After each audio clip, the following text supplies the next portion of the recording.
Alhamdulillah,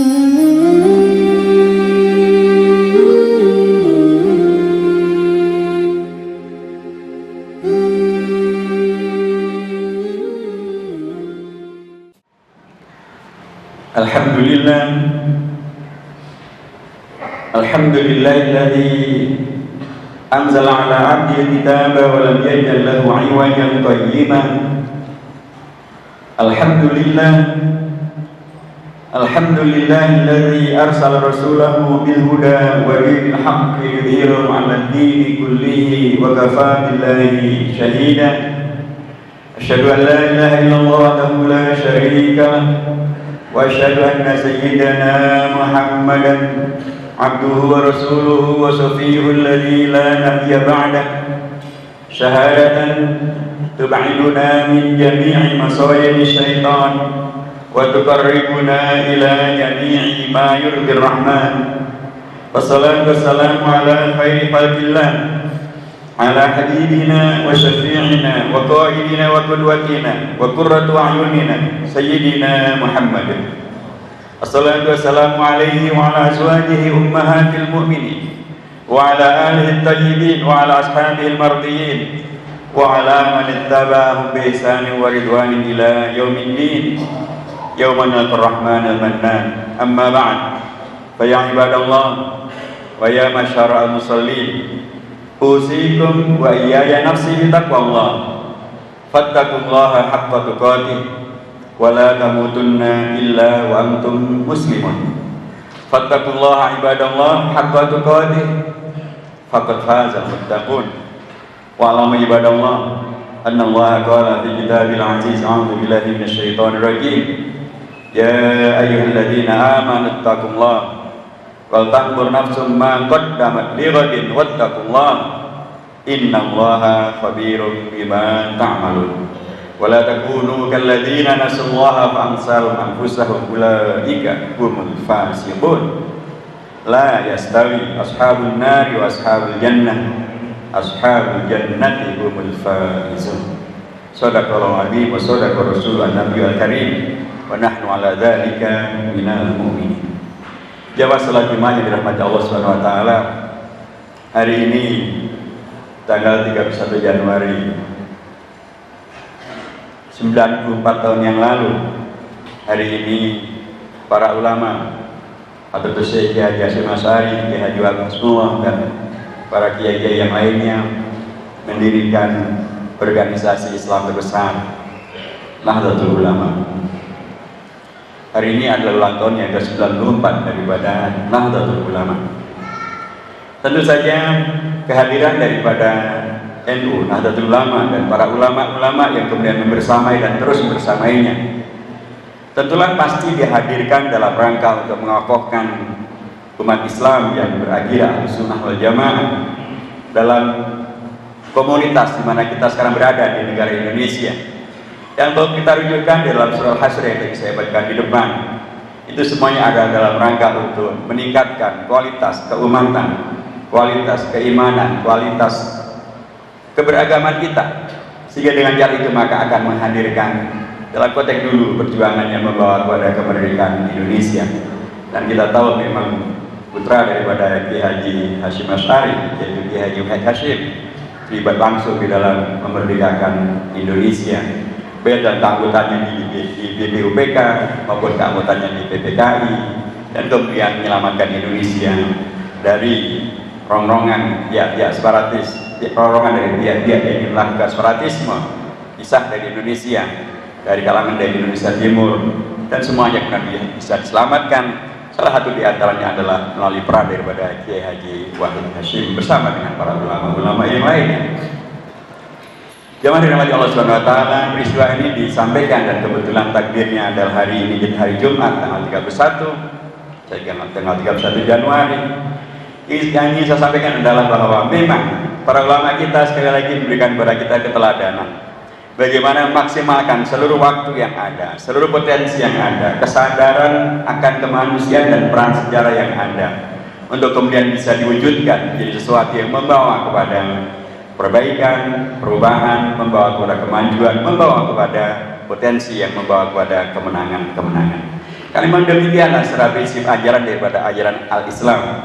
Ajaran al-Islam ini yang kita semuanya mengetahui bahwa yang diajarkan oleh Rasulullah, oleh para sahabat, oleh para rasyidin, oleh imam mazhab yang empat, dan dari ahlu sunnah wal jamaah, semuanya sesungguhnya mengajarkan pada satu yang mendasar, bahwa kehidupan ini termasuk waktu-waktu yang ada, potensi-potensi yang ada, bukanlah untuk dimubadirkan, bukanlah untuk difahami seolah dia adalah rutinitas saja, boleh datang dan pergi tanpa meninggalkan arti dan makna yang membuat kita menjadi lebih baik, membuat kita menjadi lebih bermanfaat, membuat kita lebih menjadi bermartabat. Tidak untuk menjadi dan apalagi menjadi semakin lama semakin kalah, semakin lama semakin lemah, semakin lama semakin jauh dari agama, semakin lama semakin jauh daripada masjid, semakin lama semakin malah memusuhi umat. Besok ada peristiwa yang sangat layak untuk dikritisi. Tanggal 1 Februari besok ada gerakan di Indonesia yang sekarang sudah diramaikan di media sosial, No Hijab Days. Tanggal 1 Februari adalah hari tanpa hijab, dan mereka mengajak para muslimah untuk keluar dari rumahnya, menanggalkan hijab dan berfoto, bersuah foto maupun menampilkan ke depan publik, seolah-olah anehnya lagi kegiatan mereka disebut hijrah no hijab days. Para Rasulullah mengingatkan kepada kita bahwa yang namanya hijrah memang bisa saja hijrah itu ada di dunia yuslibuha aw li imra'atin yankihuha, tapi bukan itu hijrah yang benar. Hijrah yang benar adalah justru man kana hijratuhu lillahi wa li rasulih fa hijratuhu lillahi wa li rasulih, bukan hijrah yang di dunia yuslibuha, termasuk popularitas, termasuk menghadirkan kegaduhan dengan menanggalkan hijab. Apa tadi untuk imra'atin yankihuha? Jadi sekali lagi para ulama mengingatkan kepada kita bahwa seharusnya setiap waktu perubahan dari hari ke hari, dari waktu ke waktu, dari tahun ke tahun, dari generasi ke generasi, sesungguhnya ada justru dalam rangka untuk meningkatkan kualitas keimanan, kualitas keislaman kita, kualitas kemanusiaan kita, kualitas peran serta kita di tengah masyarakat. Para ulama dahulu kemudian membuat dan mendirikan Nahdlatul Ulama untuk meningkatkan kualitas peran serta umat, kualitas keumatan, kualitas ahlu sunnah wal jamaah, dan kemudian hadirlah umat yang demikian besar jumlahnya, dan bahkan dia adalah ormas terbesar sedunia yang tetap kemudian membawa kepada upaya untuk menghadirkan umat Islam yang rahmatul alamin, yang dalam konteks Indonesia tetap terus menghadirkan solusi dan membawa kepada kebaikan-kebaikan bagi Indonesia. Ahlus sunnah wal jamaah memang adalah membawa kepada komitmen kepada sunnahnya Rasulullah SAW, termasuk berhijab tadi itu, dan berorientasi untuk menegaskan bahwa kita tidak pernah sendirian, bahwa kita tidak pernah karenanya saling memecah belah, justru kita harus bersama-sama menghadirkan suatu berjamaah. Karena begitulah Rasulullah dahulu mencontohkan tentang bagaimana beliau mempersaudarakan antara Aus dan Khazraj, antara muhajirin dan antara muhajirin dan Ansar, dan itu menjadi tonggak hasil daripada hijrah ke Madinah, menghadirkan masyarakat yang berukhuwah, jamaah yang berukhuwah, Ahlus Sunnah wal Jamaah, menghadirkan negara madani yang penuh dengan madaniyah, penuh dengan peradaban, dan peradaban itu menghadirkan Islam yang rahmatan lil alamin, dan menyebarlah sampai di Indonesia sampai pada tanggal 31 Januari tahun 26 para ulama kita mendirikan Jamiah Nahdlatul Ulama. Yang dirahmati Allah SWT, dari dua peristiwa yang saya sampaikan terkait dengan 1 Februari besok dan 31 Januari hari ini, saya kira benang merahnya adalah, atau benang hijaunya adalah, apa yang dicontohkan oleh para ulama kita adalah cara yang sangat benar di dalam memaknai dan menafsirkan dan menghidupi agama al-Islam. Perubahan kemudian justru menghadirkan satu jamiah, suatu upaya untuk kemudian mengokohkan keberadaan umat Islam.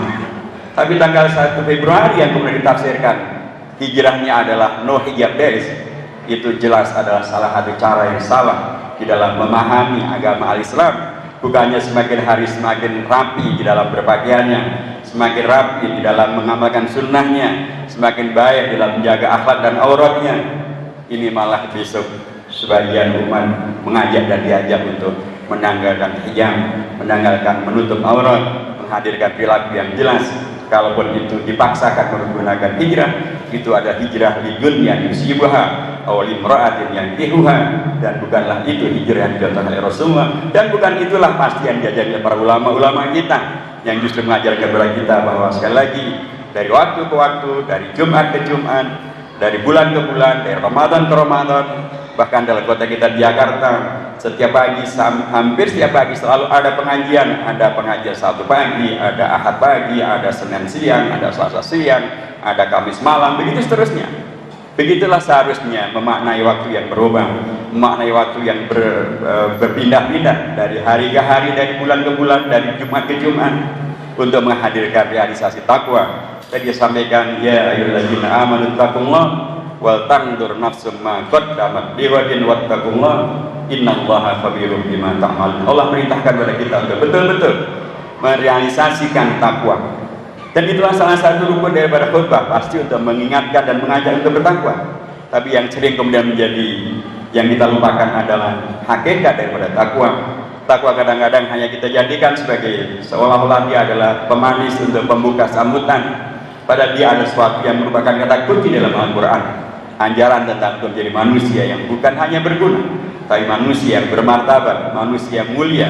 Bukan hanya manusia yang mulia di sisi manusia, tapi manusia yang mulia di sisi Allah Subhanahu wa taala. Dan kalau dia mulia di sisi Allah Subhanahu wa taala, pastilah dia manusia yang mulia di sisi umat manusia. Bila demikian, itu artinya adalah yang dicontoh oleh para ulama kita, Ki Haji Hasyim Asy'ari, Ki Haji Muhammad Rasulullah dan sebagainya, adalah contoh yang sangat tepat untuk memaknai perubahan dari waktu ke waktu, mempersiapkan generasi yang bertakwa kepada Allah Subhanahu wa taala, generasi yang karenanya generasi yang utama, yang mulia, yang berharkat, bermartabat, dan membawa kepada kebaikan di dunia hingga ke akhirat nanti. Aqulu qouli hadza wa astaghfirullah li wa lakum wastaghfiruhu innahu huwal ghafurur rahim. Allah